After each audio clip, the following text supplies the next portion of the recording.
اس کہانی میں بالغوں کے لیے معلومات ہیں، تاہم اپنی کہانی بیان کرنے والے شخص نے اپنی شناخت نہ ظاہر کرنے کا فیصلہ کیا ہے۔ میں نے کئی راتیں روتے ہوئے گزاری۔ مختلف ڈاکٹروں سے ملنے کے بعد میری تکلیف بڑھ گئی۔ ہر لمحے میری مایوسی اور میری پریشانی میں اضافہ ہو رہا تھا۔ اپنے مسئلے کے حل کے لیے میں انڈیا سے چوری چھپے کئی 100 ملین پاؤنڈ کی ویاگرا منگوا چکا تھا۔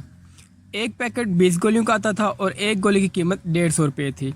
باتھ روم جا کر میں گولی کھاتا اور یہ محسوس کرنے کی کوشش کرتا کہ اب سب کچھ ٹھیک ہے۔ گولیوں کا اثر۔ میری عمر 25 سال ہے۔ مجھے سمجھ نہیں آتا تھا کہ مجھے اس عمر میں ہی ان سب کا سامنا کیوں کرنا پڑا۔ میری گولیاں ختم ہو جاتی تو میں صدمے میں آ جاتا، کیونکہ پھر جنسی تعلق قائم کرنے کے لیے مجھے بہانے بنانے پڑتے۔ یہ گولیاں اپنا اثر دکھاتی تھی، تاہم سیکس سے لطف اندوز نہیں ہو پاتا تھا۔ ہر وقت دماغ پر ایک خوف سا چھایا رہتا تھا۔ میں جب 16 سال کا تھا، اس وقت مشتزنی کرتے ہوئے مجھے اپنی کمزوری کا احساس ہوا تھا۔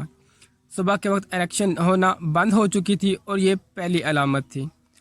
اگلے 12 ماہ میں صورتحال تیزی سے خراب ہوتی گئی اور مشتزنی اور سیکس میرے لیے مشکل ہوتا گیا۔ میں نے محسوس کیا کہ میری گرل فرینڈ کو بھی میری کمزوری کا علم ہو گیا تھا اور یہ بات میرے لیے بہت ہی تکلیف دہ تھی۔ سب مبالغہ آرائی کرتے تھے۔ میرا ایسا کوئی بھی نہیں تھا جس سے میں اپنے باتیں بتا سکتا۔ اسکول کے دوست میرا مذاق اڑاتے۔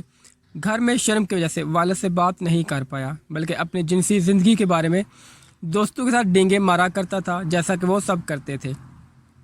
میرا خیال تھا کہ جنسی کمزوری صرف بوڑھے لوگوں میں ہوتی ہے، لیکن نوجوانوں کے ساتھ بھی یہ مسئلہ بڑا ہے۔ ایک حالیہ مطالعے میں پتہ چلا کہ 40 سال سے کم عمر کے ہر 4 افراد میں سے ایک جنسی کمزوری کا شکار ہے۔ میری ڈاکٹر نے مجھے بتایا کہ ہر 10 مرد میں سے ایک میں یہ زندگی میں کسی بھی وقت ہو سکتا ہے۔ پھر بھی یہ ایسا موضوع ہے جس کے بارے میں بات کرنے کے لیے آپ کو کم ہی لوگ ملتے ہیں، ایسے لوگ جو کہ مسئلے کو سنجیدگی کے ساتھ سن سکیں۔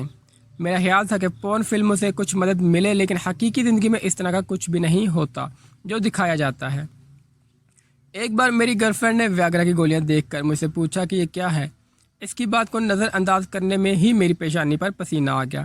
ایسا لگتا ہے کہ مجھے اس سے بات کرنی چاہیے تھی، لیکن شرمندگی کے باعث ایسا نہیں کر سکتا تھا۔ میں مر جانا چاہتا تھا۔ کچھ سالوں پہلے میں نے یہ محسوس کرنے لگا کہ مجھے خودکشی کر لینی چاہیے۔ میرے لیے محبت کرنا اور رشتہ نبھانا مشکل ہو گیا تھا۔ میرا خیال تھا کہ میرے بچے کبھی نہیں ہوں گے اور میری جنسی کمزوری کے سبب یہ رشتہ بھی ٹوٹ جائے گا۔ میں یہ شمار نہیں کر سکتا تھا۔ کئی راتیں میں نے روک کر گزاری، ہر وقت اس کے بارے میں سوچا کرتا تھا۔ ذہنی دباؤ سے فرار کے لیے میں نے منشیات لینا شروع کر دیا، لیکن پھر یہ خیال آیا کہ جنسی کمزوری کے لیے اپنے جسم کو مزید نقصان پہنچانا درست نہیں۔ ایک دن میں نے اپنے تمام مسائل کے بارے میں اپنی ماں سے بات کرنے کا فیصلہ کیا۔ میں نے انہیں بتایا کہ میں مر رہا ہوں، یہ کمزوری میری جان لے رہی ہے۔ وہ میری بات سن کر دنگ رہ گئی، لیکن انہوں نے میری مدد کی۔ انہوں نے کہا کہ مجھے نئے ڈاکٹر سے ملنا چاہیے۔ نئے ڈاکٹر نے مجھے مختلف قسم کی گولیاں، جیل اور انجیکشن دیے۔ میں پورے اعتماد کے ساتھ ان سے علاج کروا رہا تھا۔ ڈاکٹر نے بتایا کہ یہ سب چیزیں سیکس کے دوران پورن سٹارز کی مدد کرتی ہیں۔ یہ علاج انتہائی دردناک تھا۔ 6 ہفتوں میں ہی میں نے ان کو چھوڑ دیا۔ مسئلے کا حل۔ ایک ماہر نفسیات نے یہ کہا کہ یہ سب چیزیں ذہنی ہوتی ہیں۔ ان کی باتیں سن کر میں دوبارہ ان سے ملنے نہیں گیا، کیونکہ صرف میں ہی جانتا تھا کہ میں کن حالات سے دوچار ہوں۔ میرے ٹیسٹ جاری تھے۔ ایک ٹیسٹ سے پتہ چلتا ہے کہ میرے عضو تناسل کے گرد خون کا بہاؤ معمول پر نہیں ہے۔ اسے وینس لیک کہا جاتا ہے۔ تاہم بہت سے ماہرین کا کہنا ہے کہ یہ مسئلہ صرف اس وجہ سے نہیں ہوتا۔ بالآخر ایک ڈاکٹر نے کہا کہ آپ عضو تناسل امپلانٹ کروا لیں۔ اس طرح اس کمزوری کو مختلف انداز سے دور کیا جا سکتا ہے۔ میں نے ڈاکٹر کی بات مانی اور ایک بڑا آپریشن کروایا، اور آج میں اپنے عضو تناسل کو کنٹرول کر سکتا ہوں۔ لوگوں کو مشورہ۔ میری نئی گرل فرینڈ اس بات کا علم ہے۔ میں نے مذاکراً اسے یہ بات بتا دی۔